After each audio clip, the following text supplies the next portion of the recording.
توی این ویدیو میخوایم در رابطه با ویزای جستجوی کار کشور اتریش باهاتون صحبت بکنیم. در رابطه با ویزای جستجوی کار کشور اتریش، این ویزا تقریباً 4 سال پیش بود که راه افتاد از طرف دولت اتریش که افرادی که توی کشورهای در حال توسعه از جمله ایران هستن بتونن از طریق یه سیستم امتیازبندی وارد کشور اتریش بشن و تو اونجا به دنبال کار بگردن. این سیستم امتیازبندی که توی مقاله سایت کاملش ارائه شده، میتونید امتیازات خودتون رو حساب بکنید. به این شکل هستش که افراد باید 70 امتیاز از این سیستم به دست بیارن تا بتونن ویزای جستجوی کار 6 ماهه کشور اتریش رو بگیرن.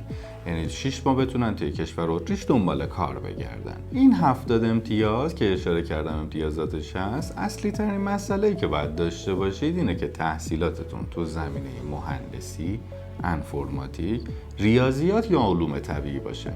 اگر غیر از این باشه احتمال اینکه امتیازاتتون برسه کم هست، مگر اینکه دکترا باشید. به هر حال قابل حساب کردن یکی از اون نکته‌های ریزش بود که خواستم بهتون بگم تا بدونید. در مورد مسائل کلی هم که در رابطه کشور اتریش هستش، به هر حال وین اتریش از طرف مجله اکونومیست برای چندین سال متوالی بهترین شهر دنیا واسه زندگی انتخاب شده. خود کشور اتریش جزو 10 تا کشور اول اروپا است از نظر سرمایه داری و به قولی تولید ناخالص داخلی که تو این کشور اتفاق میفته. اگر بخوام از مزایای دیگه براتون بگم، مزایای ویزای جستجوی کار اتریش این هستش که خیلی از افراد وقتی که میخوان جاب آفر رو از خارج از خاک اون کشور بگیرن، با این ایمیل همیشه مواجه میشن که اگر شما تو خاک کشور ما حضور داشتید ما میتونستیم جذبتون بکنیم.